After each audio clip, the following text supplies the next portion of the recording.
Bueno, la intención de hoy era revisar una guía de práctica clínica, ¿sí? Traje esta guía que salió en marzo de este año, realizada por diferentes grupos y sociedades europeas, principalmente alemanas. Grupos de anestesiología, cuidado crítico, anestesia pediátrica, anestesia obstétrica y grupos de emergencia tanto de Suiza como de Alemania participaron en la realización y en la directriz de estas guías sobre el manejo y el manejo de los antídotos para los anticoagulantes orales directos que tenemos hoy en día en varias de las situaciones que se nos pueden presentar en el servicio de urgencias.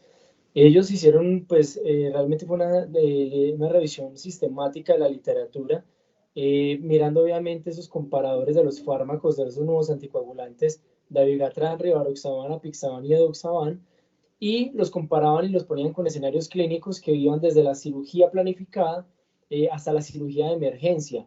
Y miraban principalmente que estuvieran estos artículos relacionados con resultados de mortalidad, crecimientos del hematoma o hemorragia intracraneana y complicaciones tromboembólicas que se pudieran presentar. Ellos utilizaron la metodología GRADE para evaluar la calidad de la metodológica de los estudios incluidos y también se logró un consenso sobre la reacción de las recomendaciones mediante el proceso Delphi que se realizó pues para esta guía entonces.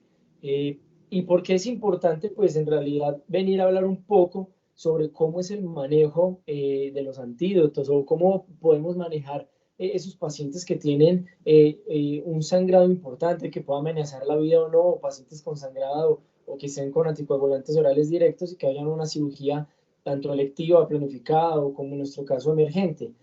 Pues como bien sabemos, pues estos nuevos anticoagulantes directos vienen tomando mucha fuerza respecto a los antagonistas de la vitamina K, principalmente la warfarina, y obviamente pues es conocido para todos que la población mundial se ha hecho más longeva, por lo cual también se está aumentando el número de los pacientes que van a requerir la anticoagulación a largo plazo también, pues por esto mismo.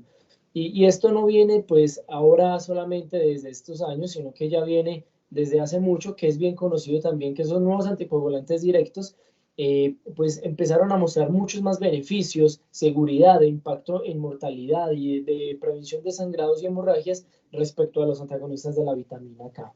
Y, y es por medio de varios estudios que se han podido realizar. Por ejemplo, traigo este metaanálisis en el cual se realiza en el 2020, donde buscan la menor incidencia de hemorragia grave y un tratamiento perioperatorio simplificado como ventaja clave de los antagonistas, de los anticoagulantes directos comparados con los antagonistas de la vitamina K. Pero bien sabido que en este metaanálisis ponen los cuatro principales estudios que se han realizado para estos cuatro también anticoagulantes directos, como es el RELIGHT de la Vigatran, el ROCKET AF para el rivaroxaban, el Aristotle para apixaban y el ENGAGE-TIMI para la edoxaban, ¿sí? Y podemos ver que aproximadamente el 10% de los pacientes que toman anticoagulantes directos van a requerir algún procedimiento invasivo, ¿sí? Sea cual sea, y es por esto también es que puede ser necesaria la reversión y el manejo antidotal de los anticoagulantes directos en los pacientes que vayan a requerir un procedimiento invasivo de manera urgente. Como podemos ver, en este metaanálisis fue el primero que se incluyó entonces esos cuatro nuevos anticoagulantes orales, esos ensayos clínicos pivotales que fueron de fase 3 para el estudio de estos, ¿sí? Principalmente para la prevención de accidentes cerebrovasculares o eventos embólicos que se puedan presentar en los pacientes con fibrilación auricular. Ya sabemos que es en esta patología donde más vamos a utilizar entonces también los anticoagulantes directos y que en los últimos años también para la enfermedad tromboembólica, tanto el tromboembolismo venoso como la enfermedad embólica pulmonar, pues también han cogido fuerza y ha mostrado el beneficio tan grande que ha tenido también para ello.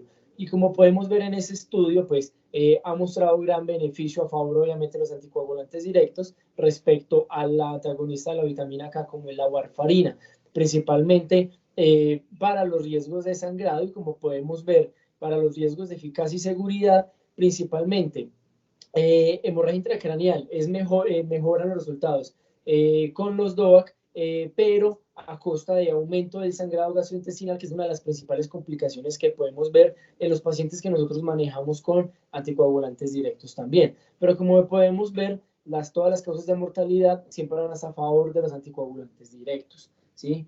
Es bien sabido entonces pues que por este estudio tienen un perfil más favorable de riesgo-beneficio y reduce significativamente entonces el evento cerebrovascular, la hemorragia intracraneal y la mortalidad. Encontraron también pues que tenía un sangrado similar al de la warfarina y como les mencioné, obviamente pues primas el sangrado gastrointestinal respecto al, como la principal complicación que tienen los DOAC.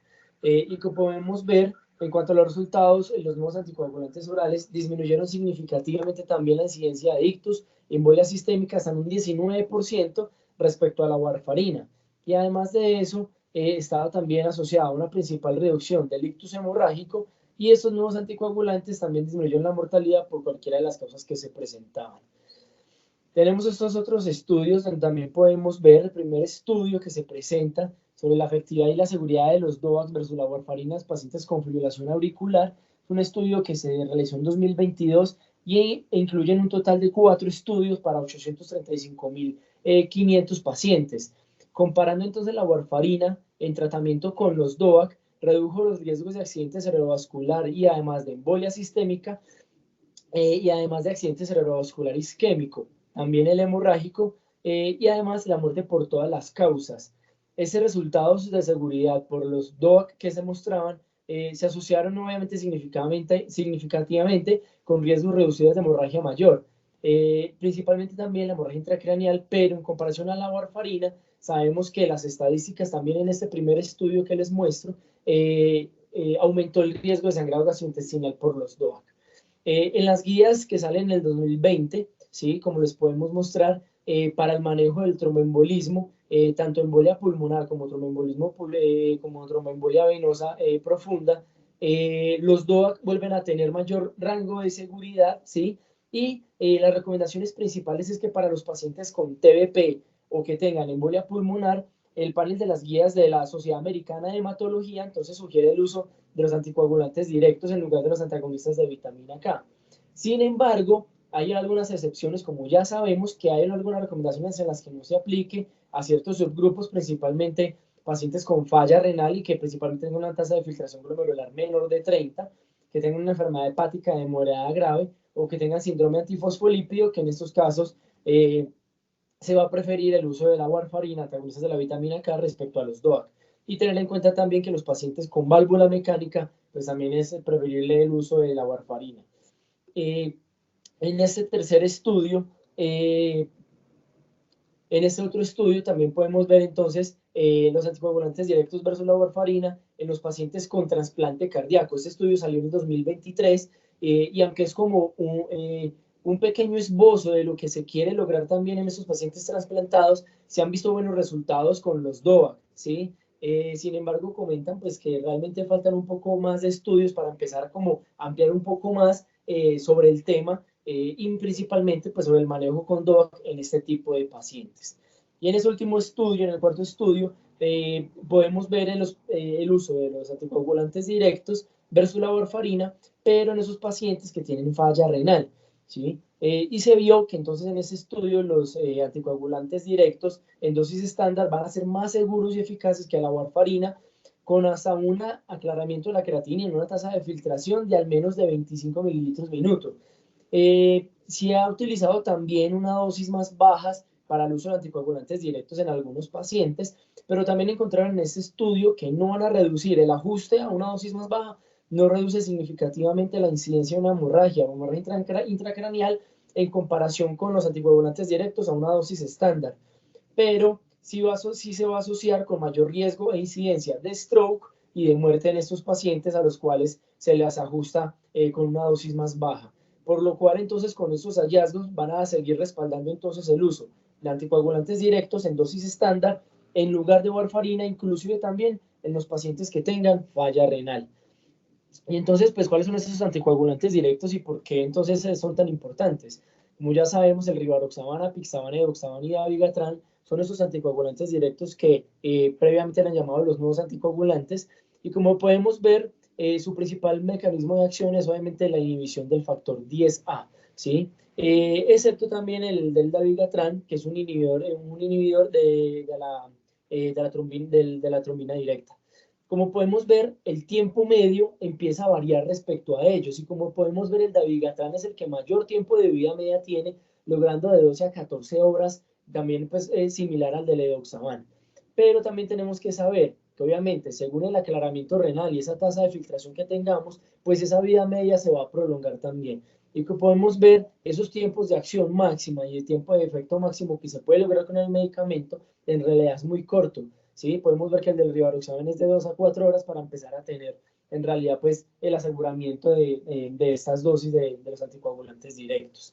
Y también sabemos entonces pues varias de las dosis que nosotros utilizamos, tanto pues en tromboembolismo venoso o para embolia pulmonar, y también en algunos casos de pacientes que tienen recurrencia de trombosis venosa profunda y requieren un tratamiento extendido para el manejo de estas también, ¿sí? Traigo solamente las dosis acá como para mencionarlas, sin embargo, pues no va a ser en realidad lo que queremos ver hoy. Pero pues ya conociendo un poco el por qué los anticoagulantes directos son los más utilizados, mostrando las ventajas y el riesgo de sangrados que también tienen, principalmente gastrointestinal, entonces pues vamos a tratarnos y a centrarnos un poco en lo que es la reversión específica, que es lo que quería tratar en realidad esta guía. Y como sabemos, pues entonces tenemos unos reversores principales que son el idarucizumab para el dabigatran, el adexana alfa para rivaroxaban y apixaban, y el complejo protrombínico, que también ha sido como ese eslabón a comparar también con esos nuevos anticoagulantes directos, y es lo que vamos a desarrollar durante la guía. Hasta ahora lo que conocemos y lo que sabemos es que para una cirugía electiva, ¿sí?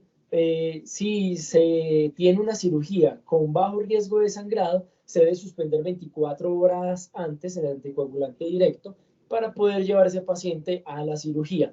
Si es una cirugía mayor con alto riesgo de sangrado, la idea es suspenderlo 48 horas antes para llevar a ese paciente también a la cirugía. Sin embargo, se deben considerar que también tenemos que tener algunos intervalos de interrupción más prolongados, que inclusive van hasta las 96 horas, en algunos pacientes que tienen unos factores de riesgo a niveles elevados de DOAC, principalmente en quienes, pacientes mayores de 75 años de edad, que tengan alteración de la función renal o que tengan alteración de la función hepática, una enfermedad hepática de base, que puedan pues predisponer a que en la vida media del medicamento se haya prolongado en el paciente también. Entonces, ellos inicialmente hicieron una conferencia de euroanestesia en el 2019 y allí los autores empiezan a definir las consultas científicas de interés y empiezan a formular unas preguntas pico que ellos querían era manejar para el desarrollo de la guía. Inicialmente desarrollan 14 preguntas pico y el análisis de los datos lo basan entonces en estudios aleatorios, paralelos o cuasi aleatorios, incluyendo también los diseños cruzados y estudios observacionales que abordaran esas consultas que previamente les mencioné sobre el uso de DOAC asociado a pacientes que fueron llevados a cirugía electiva, cirugía emergente o que tuvieran algún riesgo, algún sangrado que estuviera amenazando la vida o incluso que no estuviera amenazando la vida en ese momento, ¿sí? Ellos empezaron a hacer con la escogencia obviamente de los artículos y encontraron también pues que los informes de casos los eliminaron de todas esas bases de datos que estaban revisando. Sin embargo, también tuvieron la autorización pues, del grupo que estaba realizando la guía de que si encontraban en el tiempo posterior al 2022, que fue la recolección de los artículos que se hizo, si en un tiempo posterior al 2022 encontraban alguna guía, algún documento o algún estudio que cobrara importancia para ellos, para incluirlo en el desarrollo de la guía, lo podían hacer, obviamente previa validación, pues por todo el grupo que estaba coordinando ellos. Se realizaron entonces paquetes de búsqueda y literatura que se correspondían a las estrategias de búsqueda, principalmente entonces en Medline, en Base, Web of Science, en epistemónicos y en registros con CRANE de los centros de ensayos controlados que se podían realizar.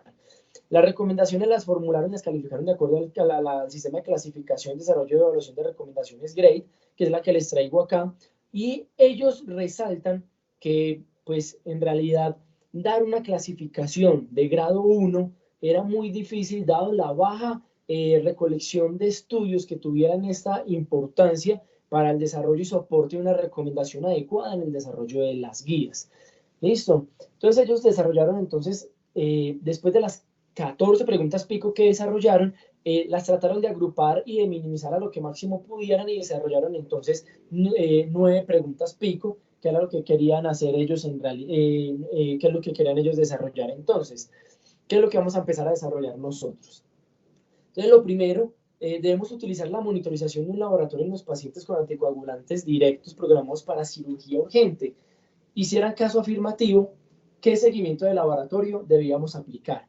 Ellos aclaran de inmediato entonces que no se han realizado ensayos clínicos aleatorizados ni estudios de cohortes grandes sobre pruebas específicas para los anticoagulantes directos, incluyendo la actividad del antifactor 10A calibrada o del tiempo de trombina directo, pues para realizar en situaciones de urgencia o cirugía de emergencia, cuando los intervalos de interrupción a menudo no se podían pues, determinar con precisión.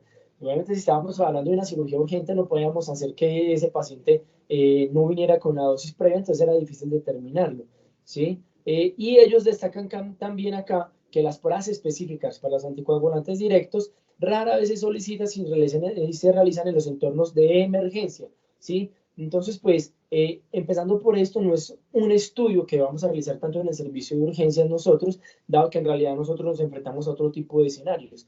Sin embargo, pues para hablar un poco de eso, entonces en este estudio, fue un estudio realizado en un cohorte prospectivo de 732 pacientes que se trataron con dabigatran, rivaroxaban u apixaban y que estaban hospitalizados por una hemorragia grave.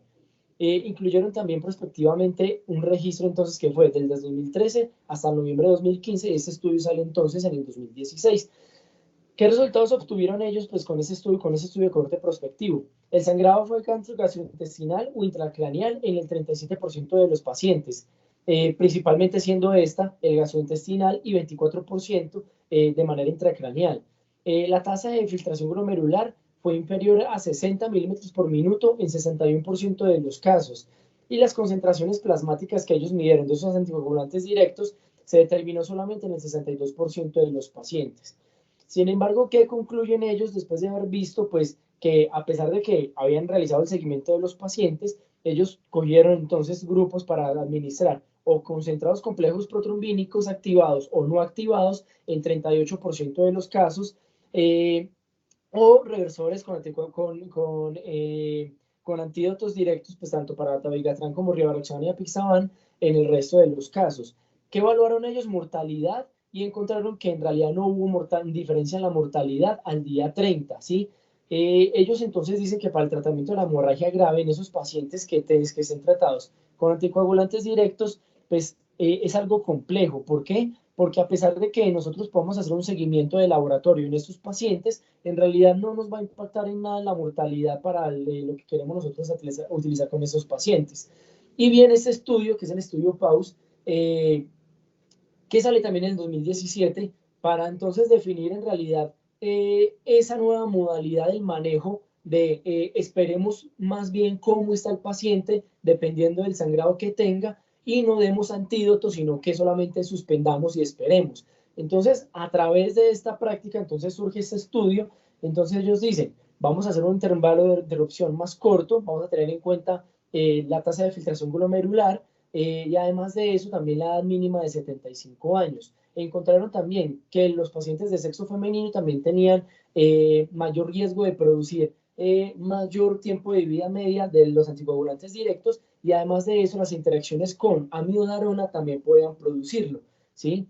Entonces ellos vieron que pacientes programados para cirugía urgente o emergente, en caso de que estos factores de riesgo mencionados pues estuvieran presentes, podrían considerarse la realización de pruebas específicas para determinar el riesgo de hemorragia. Sin embargo, como lo dije previamente, no son laboratorios que vamos a utilizar en el servicio de emergencias de manera usual, por lo cual entonces por medio del método PAUS hicieron un estudio prospectivo con 3 cohortes paralelas, uno para cada uno de los anticoagulantes directos que tenemos, dabigatran, rivaroxaban y apixaban. Y quisieron evaluar entonces un protocolo de manejo perioperatorio que fuera estandarizado, pero que fuera más específico para los pacientes con fibrilación auricular y que estuvieran tratados con los anticoagulantes directos. Como podemos ver entonces, ellos primero nos muestran esos pacientes que tuvieran alto riesgo de sangrado en el procedimiento, fuera alto o bajo, de acuerdo tanto a dabigatran, rivaroxaban y apixaban, y teniendo en cuenta en ese momento, pues en el 2017, el aclaramiento y la tasa de filtración que tuviera el paciente, si era mayor o menor a 50, ¿sí? Como podemos ver, entonces la flecha lo que indica es el día de suspensión previo al momento de que fuera la cirugía en la primera gráfica, ¿sí? Y vemos que el único que empieza a tener más de 4 días de suspensión de medicamento era pacientes que tuvieran alto riesgo alto riesgo de sangrado en el procedimiento quirúrgico, que estuvieran tomando dabigatran y que tuvieran una tasa de filtración glomerular menor a 50, ¿sí? Y también empezaron a comparar cuándo se iba a otra vez a reiniciar ese anticoagulante directo. En la gráfica a la derecha, entonces empezamos a ver cuándo es que se empieza a iniciar nuevamente ese medicamento. Y como podemos ver, casi todos los medicamentos, todos los medicamentos se empezaron a utilizar después de las primeras 48 horas de haber salido del procedimiento. Con ese estudio, PAUS, pudieron tener entonces, establecer un enfoque de atención estandarizado para el tratamiento perioperatorio de los pacientes que tuvieran tratamiento con anticoagulantes directos. Y además, este protocolo de PAUS estuvo diseñado también para que fuera aplicado a la práctica clínica, se pudo estandarizar en varias instituciones, en varios países, y también es específico también para cada paciente asociado pues a su tasa de filtración glomerular. ¿Qué pruebas se debe utilizar entonces para la medición de esos anticoagulantes directos? Entonces nos dicen, vamos a hacerlo con monitoreo en el lugar de la atención o mediciones que no estuvieran estandarizadas y que no fueran en el lugar de la atención. Y además de eso, ¿qué ensayo? Es decir, pues el monitoreo de la concentración que se iba a hacer por medio de qué laboratorio lo íbamos a tener. Esto vamos a pasar un poco rápido. Realmente entonces varios estudios han tratado de dilucidar un poco esto. Sin embargo, han demostrado que la tromboelastrografía pues es como uno de los métodos que empezaron a tomar fuerza para el manejo de estos pacientes, ¿sí? Pero traemos entonces es el tromboelastrógrafo 6SR, que simplemente es un tipo de nueva tecnología que aplica una frecuencia de resonancia para medir esa viscoelasticidad sanguínea y utiliza unos cartuchos con microfluidos que son de multicanal y son desechables. Tienen mayor precisión y ya está demostrado pues para el uso y la detección de los niveles de los anticoagulantes directos. Sin embargo, este método no lo tenemos aún en Colombia. Acá solamente tenemos tromboelastografía pues, y la clásica, pero todavía los estudios no han demostrado que se pueda detectar de manera certera o con un buen valor de predicción pues esos niveles adecuados para la medición de los anticoagulantes directos. Con ese tromboelastógrafo 6S, el tiempo de reacción demostró una alta sensibilidad y especificidad para detectar concentraciones de los anticoagulantes directos mayores a 50 nanogramos por mililitro, que digamos es la concentración como límite entre 30 y 50, como para no decir que hay una concentración grande del medicamento. Este es el tromboelastógrafo, pero pues como les mencioné, solamente lo traigo para mencionar, saber que existe, pero pues aún no tenemos estos insumos en Colombia. La prevención y el tratamiento de las hemorragias inducidas por los anticoagulantes directos con antídotos o los agentes hemostáticos inespecíficos, como es el complejo protombínico de 4 factores o el activado, deberían basarse en la monitorización del nivel de los anticoagulantes directos. La guía nos menciona entonces que no hay ensayos clínicos aleatorizados que hayan investigado el valor de esas mediciones de los niveles plasmáticos para guiar el uso de los antídotos contra esos agentes hemostáticos inespecíficos o de los antídotos usuales que se tienen, que fueran sometidos o a cirugía urgente o que tuvieran una hemorragia que estuviera amenazando la vida, ¿sí? Por lo mismo, el beneficio de revertir los anticoagulantes directos se debe sopesar es principalmente frente al riesgo de los próximos eventos tromboembólicos que pueda tener el paciente, principalmente en esos pacientes que se van a tener que someter a una cirugía urgente, ¿sí? Por esto, no es necesaria que se haga, si la cirugía se puede programar después de 24 horas, es lo ideal. Sin embargo, la cirugía pues tiene que ser emergente, pues aquí sí tiene que preponderar es la opinión del clínico para definir si realmente el riesgo de hemorragia en esos pacientes es menor que el no llevarlo a la cirugía. ¿Y cómo empezamos a ver esos antídotos? Entonces, pues, el primer antídoto es el idarucizumab para dabigatran, y pues este fue un estudio que se realizó principalmente para mirar y evaluar la eficacia de este, Fue un estudio multicéntrico, prospectivo y abierto, y lo que determinó fue que si 5 gramos del idarucizumab intravenoso serían capaces de revertir el efecto anticoagulante del dabigatran en pacientes que tuvieran un sangrado no controlado, que era el primer grupo, o que estuvieran a punto de someterse a una cirugía urgente, que lo clasificaron en el segundo grupo, ¿sí? El criterio de valoración principal para ellos fue el porcentaje máximo de reversión del efecto anticoagulante del dabigatran después de 4 horas de haberse administrado.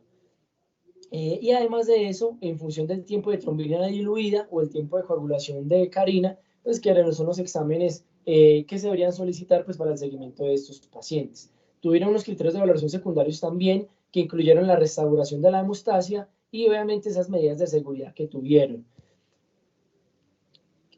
Como podemos ver entonces, en el grupo A, el mayor sangrado fue intracraneal, como el principal sangrado fue gastrointestinal con 137 pacientes, seguido de la hemorragia intracraneal con 98 pacientes, ¿sí? Como podemos ver, esto no está muy alejado del resto de estudios que hemos visto, donde el sangrado gastrointestinal es el que prima y el que está por encima, como el principal pues, efecto adverso que puede tener el uso de los anticoagulantes directos. Ellos se inscribieron entonces en total 503 pacientes, ¿sí? 301 en el grupo A y 202 en el grupo B, que eran los pacientes que iban a ser llevados a un procedimiento pues, urgente. La mediana del porcentaje máximo de reversión fue de un 100%, ¿sí? En el grupo A, 137 pacientes, que fueron los que presentaron hemorragia gastrointestinal, y 98 de la intracraneana, que fueron los que fueron evaluados en ese tiempo medido del sangrado. Encontraron que después de haber administrado el idarucizumab, pasaban 2.5 horas para hacer y lograr las metas que ellos querían, que era el control de la hemostasia. Y en el grupo B, la mediana del tiempo fue de 1.6 horas, ¿sí? Concluyeron entonces que en situaciones de emergencia, el idarucizumab, pues obviamente revierte de forma rápida, duradera y segura el efecto anticoagulante del dabigatran, pues para el uso de estos pacientes. En ese otro estudio, ese estudio del 2023, un estudio multicéntrico abierto, no controlado, no intervencionista, sobre el síndrome premenstrual, y se realizó en pacientes japoneses. Es un estudio netamente japonés, donde recibieron el idarucizumab en las dosis aprobadas, que eran de 5 gramos, pues lo repartían en 2 dosis de 2.5. Que hubieran tenido un grupo A con sangrado no controlado y que tenían que requerir un procedimiento de emergencia como el grupo B. El criterio de evaluación principal entonces fue la frecuencia de esas reacciones adversas a los medicamentos, y los resultados de evaluación secundaria fue el grado máximo de reversión de esos anticoagulantes del dabigatran, también dentro de las primeras 4 horas posteriores a la administración. Como podemos ver, tenemos el grupo A y el grupo B, los pacientes con sangrado y los pacientes que fueran a ser llevados a un procedimiento. ¿Qué resultados encontraron? Incluyeron entonces 804 pacientes, y ellos notificaron reacciones adversas durante el tratamiento y los periodos posteriores en 17 del total de los pacientes que incluyeron, de los 542 pacientes, representando 3.1% del grupo A y 12 de 240 pacientes, que representaba el 5% del grupo B. ¿Qué encontraron ellos entonces? Entre 793 pacientes evaluados, de acuerdo a la efectividad que querían tener ellos, de acuerdo a la reversión del sangrado, pues encontraron que dentro de las 4 horas posteriores a la administración del antídoto, la mediana del porcentaje máximo de reversión fue a las 4 horas. Con una administración, pues con una administración del idarucizumab, encontrando una eficacia del 100% también en este estudio. Obviamente también entonces pues los resultados finales de ellos es que pues obviamente lo recomiendan, pero entonces pues nosotros en Colombia tenemos el idarucizumab, aparece, ¿sí? Como lo podemos ver, aparece como un medicamento líquido sólido inyectable. Obviamente la preparación viene para realizarla y diluirlo, viene en concentración de miligramos. Este es el precio que se tiene, y esta es la ley, la circular pues que se tiene, donde empieza a aparecer el medicamento como el antídoto y que está aprobado en Colombia. Salió el 25 de julio de 2022. Y si nos vamos al Voz Populi, pues el medicamento aparece, ¿sí? Entonces, pues en los casos que tengamos pacientes con un uso de dabigatran como el anticoagulante directo que se nos presente, con un sangrado que amenace la vida o que vaya a ser llevado a un procedimiento que tenga que ser emergente, pues vamos a utilizar el idarucizumab pues, como antídoto para la reversión del sangrado que pueda tener el paciente. Pero además de eso, pues también entonces están los otros reversores y acá cobra importancia entonces el complejo protombínico, ¿sí? Que son productos que son derivados del plasma, contienen unos factores de la coagulación dependientes de la vitamina K. Y existen dos tipos.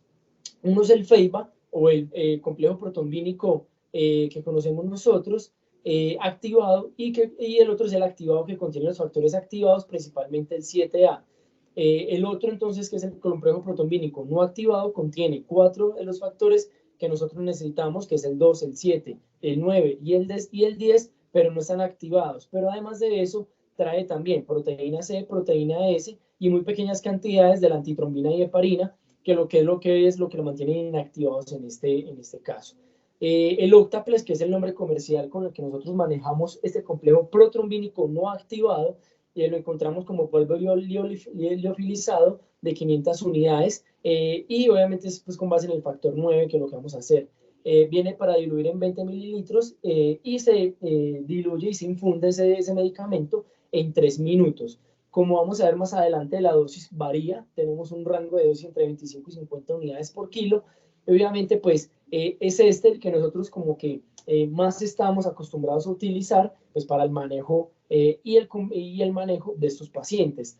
Pero entonces ya sabemos que tenemos los complejos protrombínicos en nuestro caso y en Colombia tenemos el que no está activado, el otro que es el FEIBA o el activado no lo contamos, yo no lo encontré en realidad pues como para dispensar en Colombia. Tenemos el idarucizumab para el dabigatran, pero nos queda entonces también el otro antídoto, ¿sí?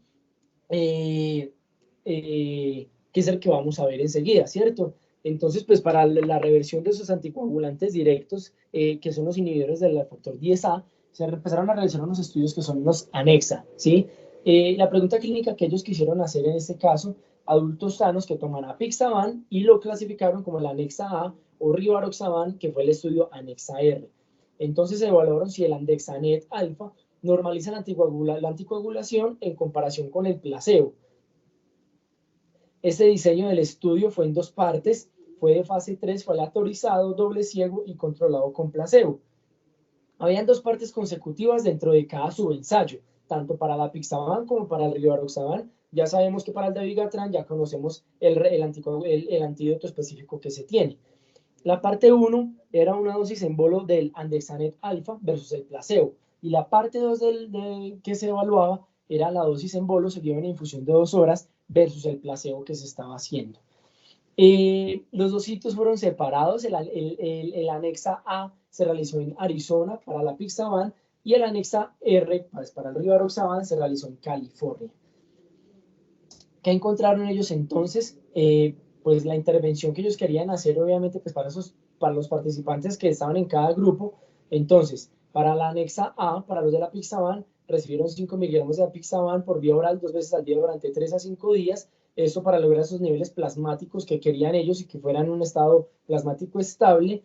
Y administraron el andexanet por 3 horas después de la última dosis para que coincidiera con la concentración plasmática máxima que tenía el paciente. La primera parte entonces fueron 400 miligramos en bolo del andexanet y la parte 2 fue un bolo pues del placebo que se estaba teniendo en ese caso. Para la anexa R, entonces recibieron fue rivaroxaban de 20 miligramos vía oral durante 1 vez al día por 4 días, también con la misma finalidad, poder pues tener esos niveles plasmáticos. Y como la hemos mencionado, la parte 1 recibe 800 miligramos de andexanet y la parte 2, igual que la parte 1, también recibe esto, pero pues también con el placebo que se tenía. ¿Qué encontraron con esos 2 estudios entonces? Encontraron que los resultados de la anexa empezaron a proporcionar buena evidencia de que el andexanet alfa podía restaurar rápidamente la actividad del factor 10A. Además de eso, generar trombina y reducir la fracción libre del inhibidor del 10A en esos sujetos que estuvieran tratados con apixaban o rivaroxaban. Pero a partir de esto es que se empiezan a realizar entonces pues otros estudios para empezar a determinar realmente si el andexanet alfa realmente nos va a ayudar o no pues como reversor de esos anticoagulantes directos.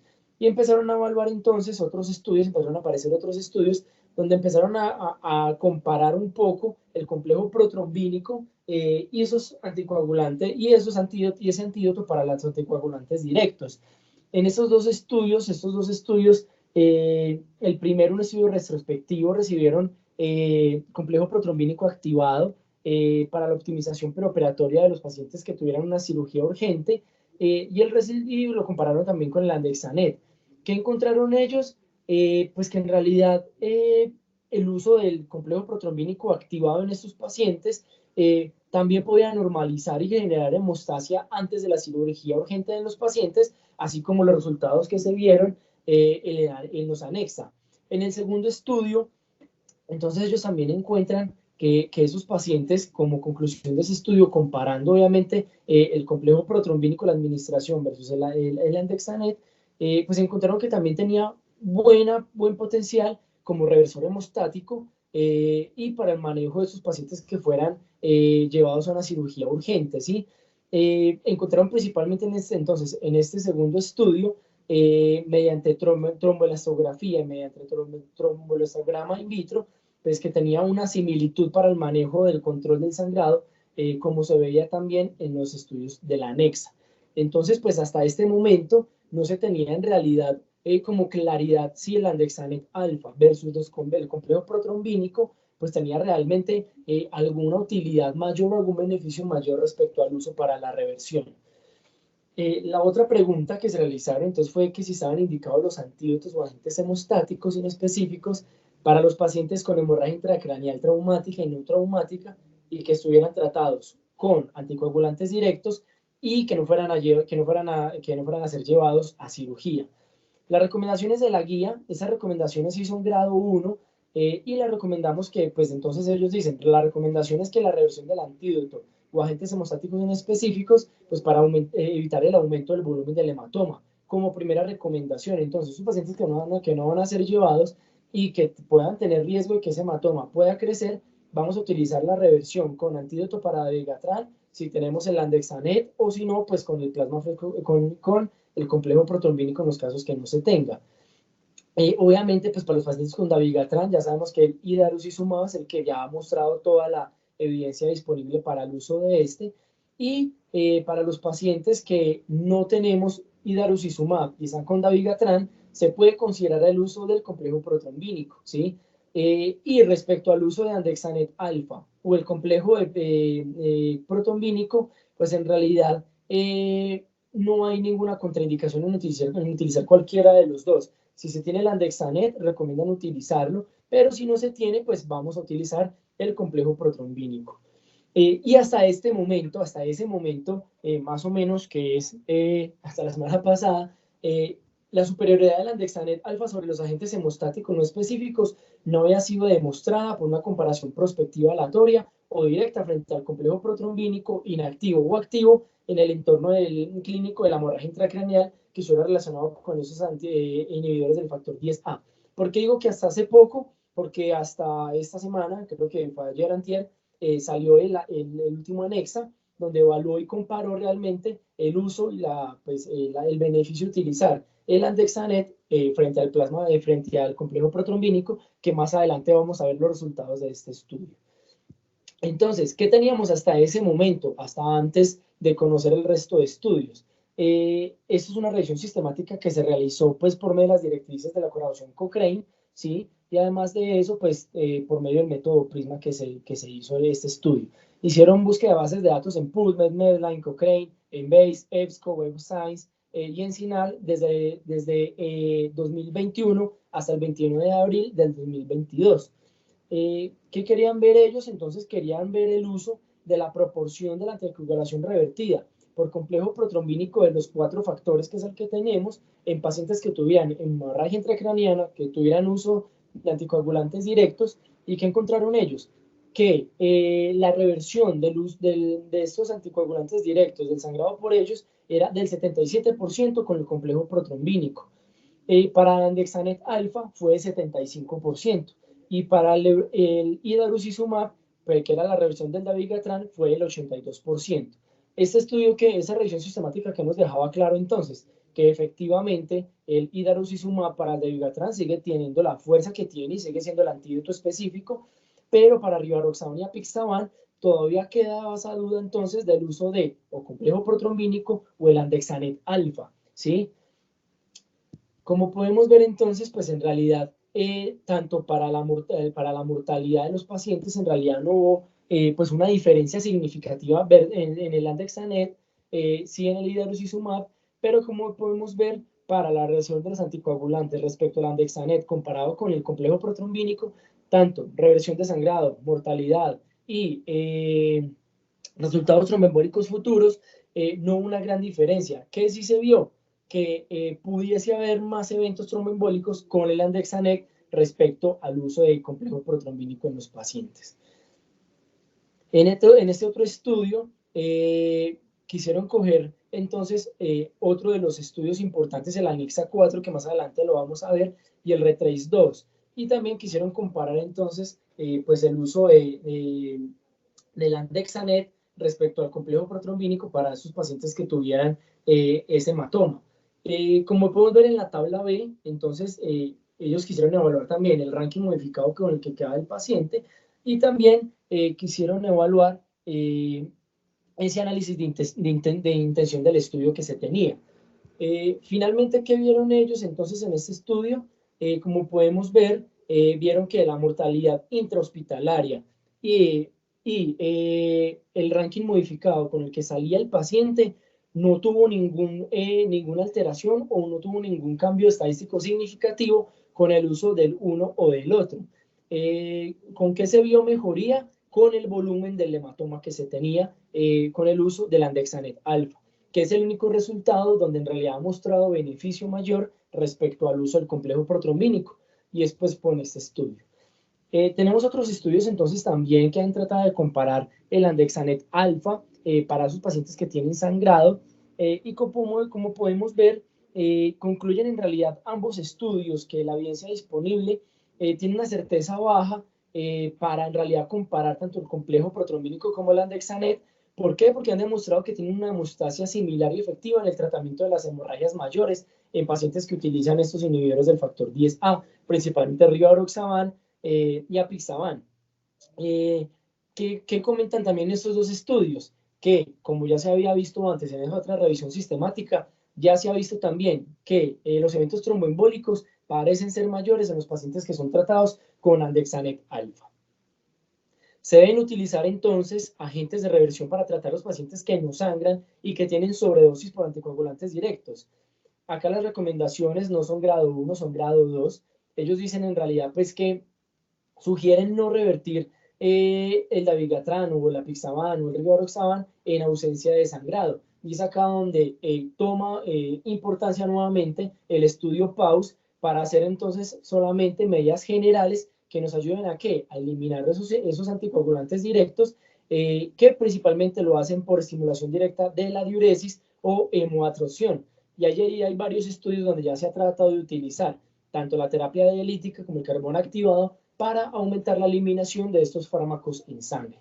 Además de eso, pues, entonces ellos dicen que dado que las vidas medias más cortas de los anticoagulantes directos, sugieren no requerir revertir el efecto anticoagulante de ellos en un paciente que tenga sangrado, que no tenga sangrado y que tenga una sobredosis por este anticoagulante directo.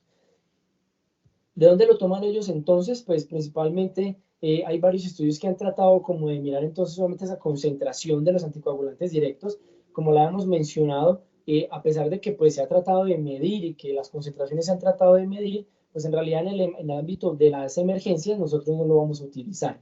¿Qué podemos ver entonces en este primer estudio? Los resultados que tienen del accidente cerebrovascular isquémico y de la hemorragia se van a correlacionar con las concentraciones plasmáticas de dabigatran. Ellos en este estudio que realizaron, pues este estudio es del 2023, del 2022, perdón, y ellos miden las concentraciones de dabigatran y por medio de las concentraciones en los pacientes que tuvieran tal vez ese riesgo de hemorragia mayor, hacían una reversión pues con el idarucizumab. En ese segundo estudio, que fue pues la evaluación de una dosis baja de complejo protrombínico para la reversión del efecto anticoagulante de los anticoagulantes directos, miraron el porcentaje de pacientes que lograron hemostasia con el complejo protrombínico de los 4 factores, a una dosis específica de 35 unidades por kilo. ¿Qué quisieron validar ellos primero? Determinar el efecto del complejo protrombínico sobre la progresión del sangrado que se tuviera en los pacientes. ¿Qué concluyeron ellos? Las dosis bajas del complejo protrombínico, una dosis de 35 unidades kilo, al parecer tienen buena mejoría y ayudan con la hemostasia en la mayoría de los pacientes, por lo cual puede ser un régimen para pues, utilizar en los servicios de emergencias en los pacientes que tengan algún riesgo de sangrado, que tengan una hemorragia ya demostrada, y que queramos evitar que esa hemorragia pueda aumentar o pueda progresar y que esté con el uso de anticoagulantes directos. Vamos a utilizar entonces Adexanet alfa o complejo protrombínico para controlar la hemorragia asociada al inhibidor. Entonces acá es donde podemos ver nosotros que empieza a cobrar importancia, y como ya lo habíamos visto hasta unos años, pues hasta este año, realmente no se tenía como una opinión clara si era mejor o no el Andexanet frente al complejo protrombínico. Y venían haciendo entonces el estudio del Anexa I, donde pues sale pues el mayo 16 del 2024, donde entonces manejan los pacientes que tienen una hemorragia intracraneal y los exponen a 2 grupos, un grupo de manejo con complejo protrombínico y al otro grupo pues del Andexanet alfa, ¿sí? Entonces los pacientes que tenían hemorragia intracerebral aguda reciben los inhibidores que obviamente están recibiendo inhibidores del factor 10A, van a aumentar el riesgo de que se expanda el hematoma o el sangrado que se tenga. Como previamente no teníamos ensayos que hubieran utilizado y hubieran evaluado el efecto del Andexanet sobre la expansión de ese volumen del hematoma, pues esto fue lo que quisieron hacer. Ellos asignaron al azar en proporción de 1 a 1 pacientes que estuvieran con uso de DOAX dentro de las 15 horas previas al sufrir una hemorragia intracerebral aguda, para que recibieran o el Andexanet o la atención habitual, que era el uso del complejo protrombínico de 4 factores, ¿sí? La valoración principal que ellos querían era la eficacia hemostática, que la definieron por expansión del volumen del hematoma en un 35% menos a las 12 horas después del inicio, pues de que se hubiera utilizado el reversor. ¿Qué encontraron ellos? Fueron 263 pacientes entonces. El grupo 1 entonces fue para Andexanet, como podemos ver, una dosis bolo en 15 a 30 minutos con una infusión continua por 2 horas. Y el otro, que era el cuidado usual, entonces era el uso del complejo protrombínico para 267 pacientes. Fueron 530 adultos con una edad media de 78.9 años, 54% hombres, 46 mujeres, y la clínica que querían evaluar era pues obviamente la expansión del hematoma. ¿Qué encontraron ellos? Que efectivamente el Andexanet sí sirve para disminuir la expansión del hematoma, incluso lo disminuye, como podemos ver. Encontraron que menos o 20 o menos porcentaje del hematoma se podía disminuir con el uso del Andexanet. Pero ¿qué encontraron también? Que el uso del Andexanet aumentaba el riesgo de los eventos tromboembólicos respecto al cuidado usual que era con complejo protrombínico, y también el riesgo de stroke en los pacientes. Por eso entonces, pues, aunque ese estudio prometía mucho y quería hacerse mucho con él, en realidad pues no hay una claridad sobre lo que se va a realizar, porque realmente, aunque podemos ver que puede mejorar el sangrado, tenemos mayor riesgo de eventos tromboembólicos en los pacientes que se les utilice Andexanet. Debemos utilizar entonces el idarucizumab o el complejo protrombínico. De eso ya lo hemos hablado entonces bastante. Ya sabemos que el idarucizumab entonces pues realmente tiene mayor evidencia, y ya los estudios han mostrado que obviamente pues tiene mayor eficacia para la reversión de la anticoagulación que producen estos.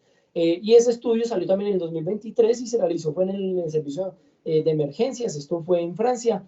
Lo que encontraron ellos en este estudio entonces, ¿qué fue? Que efectivamente si tenía el idarucizumab, pues se iba a utilizar. Pero también encontraron que el uso del complejo protrombínico administrado a los pacientes, que ellos en este caso también utilizaron Octaplex, qué pena, fue en España, encontraron que no reportaron ninguna contraindicación, incluso mostraron una efectividad similar al idarucizumab, por lo cual en escenarios clínicos donde no se tenga este antídoto específico, pues podemos recurrir al complejo protrombínico para el manejo del sangrado de estos pacientes. Deben utilizarse agentes de reversión antes de un procedimiento invasivo urgente, incluida la anestesia regional, colocación de un estén aórtico u otros procedimientos. Entonces, como ya habíamos visto, ya sabemos que el complejo protrombínico pues cobra importancia también en este tipo de pacientes y sabemos que en conclusión hasta el momento hay datos muy limitados que primero para el dabigatran respaldan el uso del idarucizumab, pero para los otros anticoagulantes pues en realidad no tenemos todavía claridad sobre el uso si vamos a preferir el complejo protrombínico o el andexanet alfa. ¿Y esto dado por qué? Pues obviamente porque vamos a aumentar el riesgo de eventos tromboembólicos con el uso del andexanet. Por último, y ya para terminar, pues los gráficos y obviamente pues como el resumen de lo que nosotros queremos hacer entonces, pacientes que van a ser llevados antes de cirugía, entonces ya lo habíamos visto, pacientes que tengan algún riesgo de sangrado, vamos a hacer el manejo de esperar principalmente, la estrategia pause. No vamos a correr con ese paciente a poner un antídoto si no es requerido, si la cirugía es urgente y la podemos diferir a 24 horas, lo que vamos a hacer es esperar, ¿sí? Ya sabemos entonces los antídotos que se tienen tanto para dabigatran, apixaban, edoxaban y rivaroxaban. Ya sabemos que el andexanet, aunque nos ayuda con el sangrado, aumenta el riesgo de eventos tromboembólicos respecto al complejo protrombínico, que es el que les muestro acá. En pacientes que tienen un sangrado amenazante para la vida, que no tienen un sangrado amenazante para la vida, entonces, si sabemos que tiene un sangrado pero no está amenazando la vida, ¿qué estrategia vamos a utilizar? Estrategia pause. Vamos a esperar, vamos a vigilar el paciente, a no ser que el paciente empeore clínicamente, vamos a recurrir a los antídotos específicos. En nuestro medio que vamos a utilizar, complejo protrombínico. Ya vimos que todos los estudios han mostrado que pueden tener una eficacia similar a los antídotos específicos que se tienen en otros sitios como el andexanet y el adrucizumab. Pacientes con hemorragia severa, efectivamente para estos pacientes sí vamos a utilizar de inmediato los antídotos que requerimos para ellos. Para el dabigatran y darucizumab, son 2 ampollas de 2.5 gramos en 5 a 10 minutos con una infusión que no supere los 10 minutos posterior a esto. Si no se tiene el idarucizumab, vamos a ir con el complejo protrombínico, en nuestro caso que tenemos el no activado, que es el Octaplex, la marca comercial que tenemos, con una dosis de entre 25 a 50 unidades por kilo. Ya sabemos que la dosis, unas dosis bajas lo catalogan ellos como 35 unidades kilo. Por ende, lo recomendado es que utilicemos dosis entre 40 a 50 unidades por kilo para los pacientes que se presenten con un sangrado amenazante. El apixaban, vamos a utilizar el andexanet alfa en baja dosis o en alta dosis, bolos de 400 miligramos seguidos por una infusión de 480 por 2 horas, o la dosis alta, que es de 800 miligramos en 30 minutos, seguida de una infusión de 960 miligramos por 2 horas. Si no tenemos el andexanet y además de eso ya queda pues obviamente el criterio clínico de acuerdo a los resultados de este último estudio anexa ahí, si ya sabemos que puede aumentar el riesgo de eventos tromboembólicos a futuro, preferimos o el andexanet o el complejo protrombínico si es que tenemos los dos. Si no, ya sabemos que nos vamos a utilizar lo que tenemos, complejo protrombínico con eficacia similar a las demostradas para los otros antídotos. Eso era lo que tenía para hoy. Les agradezco la atención, quedo atento a los comentarios, preguntas o pues lo que necesiten saber.